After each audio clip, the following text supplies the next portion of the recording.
গুড়টা আপনার কাছে যাবে জাস্ট আপনি চাকু দিয়ে এভাবে কিন্তু পাতলা করে কাটবেন, ঠিক আছে। এবার গুড়টা থাকবে এখানে, জাস্ট আপনি এভাবে পাতলা করে কাটবেন, কাটলেই কিন্তু গুড়টা আপনার একবারে মিহি দানায় পরিণত হয়ে যাবে ইনশাল্লাহ। আসসালামু আলাইকুম রহমতুল্লাহি ওয়া বারাকাতুহু। প্রিয় দর্শক মণ্ডলী, সবাই শুধু কিছু লোক মুঠা গুড় খোঁজে বা পাঠালি গুড়, ঠিক আছে।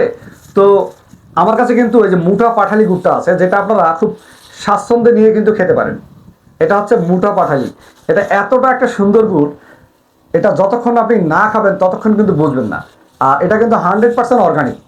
তো আমি অর্গানিক যেহেতু মাল সেল করি, এটা আমি অর্গানিকভাবে তৈরি করেছি। কারণটা হচ্ছে এই গুড়টা কিন্তু অনেক দিন রেখে খাওয়া যায়। তো এই গুড়টা আপনাকে ফ্রিজেও রাখতে হবে না, এবং নর্মালি যে কোনো একটা পটে অথবা একটা বয়ামে বা যে কোনো একটা জারে অথবা যে কোনো একটা বালতিতে রেখে কিন্তু আপনি যদি মুখটা আটকায় দেন দিয়ে কিন্তু অনেক দিন রেখে খেতে পারবেন। তো এই গুড়টা আজকে আমি আপনাকে শরবত বানিয়ে দেখাবো যে আসলে কেমনটা দেখা যায়।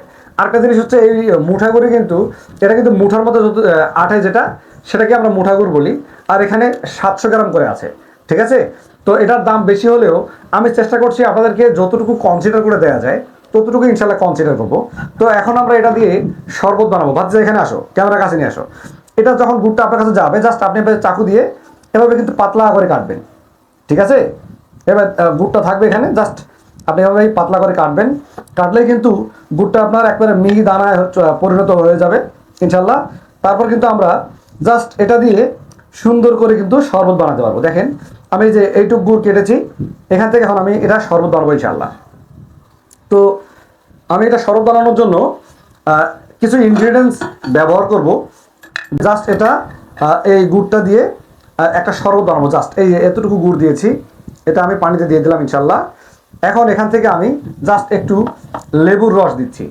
লেবুর রস দিয়ে ইনশাল্লাহ এটা আমি পানিতে নাড়া দেবো ইনশাল্লাহ। ব্যাস এনাফ। এই যে আমি লেবুর রস দিচ্ছি, দেখেন। অনেকে লেবুর রস বেশি খায় বা কম খায়, সেটা আপনাদের ব্যাপার। যদি আপনারা কম খান তাহলে সেক্ষেত্রে কম করে দিবেন, আর যদি বেশি খান তাহলে একটু বেশি করে দেবেন। দ্যাটস ইট, কোনো সমস্যা নেই ইনশাল্লাহ। তো এই যে আমি লেবুর রস দিয়ে দিলাম। এখন কিন্তু জাস্ট এখানে আমি জাস্ট একটা চামচ দিয়ে লাড়া দেবো ইনশাল্লাহ। দেখেন কতটা স্মুথলি গুলে যায় এবং কতটা সুন্দর একটা প্রিমিয়াম কোয়ালিটির এই গুড়ের শরবতটা তৈরি হয়। দেখেন, আখের গুড়ের শরবত কিন্তু পছন্দ করে না এরকম লোকের সংখ্যা খুবই কম, একবারে নগণ্য। তাই আপনারা যারা আখের গুড়ের শরবত খুঁজছেন বা আখের গুড়ের শরবত খেতে চাচ্ছেন যারা, আপনারা তারা কিন্তু খুব সহজেই আমার কাছ থেকে অর্গানিক এই গুড়গুলো নিয়ে কিন্তু আপনারা খুব সহজেই শরবত বানিয়ে কিন্তু খেতে পারেন। দেখেন আমি যে শরবতটা বানালাম কতটা সুন্দর একটা লুক চলে এসেছে। শরবত বানিয়ে কিন্তু খেতে পারেন। দেখেন আমি যে শরবতটা বানালাম কতটা সুন্দর একটা লুক চলে এসেছে। এবং এরকম গুড় যদি আপনারা কন্টিনিউয়াস এরকম গুড়ের যদি শরবত খেতে পারেন এতটাই ভালো থাকবেন যেটা বলার মতো না ইনশাল্লাহ। তো এই গুড়গুলোতে কিন্তু প্রচুর পরিমাণে ভিটামিন থাকে। তো আদারওয়াইজ যারা আপনারা এরকম ভালো মানের গুড় খুঁজে পাচ্ছেন না তাদের জন্য কিন্তু এরকম আমি ভালো মানের গুড়গুলো নিয়ে এসেছি ইনশাল্লাহ।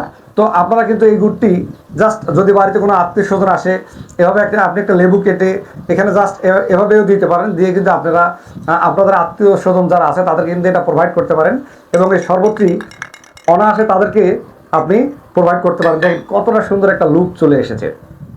তো আপনারা যারা একটা ভালো কিছু খুঁজছেন বা অর্গানিক খাবারগুলোতে খুব আপনাদের ইন্টারেস্টেড এবং আপনি সুস্থ থাকতে চাচ্ছেন আল্লাহর কাছে, তো কিন্তু উপকরণ পাচ্ছেন না, তো আমি চেষ্টা করছি আপনাদেরকে 100% অর্গানিক ভালো যে ফুড আইটেমগুলো আছে সেটা দিয়ে আপনাদেরকে সাহায্য করার।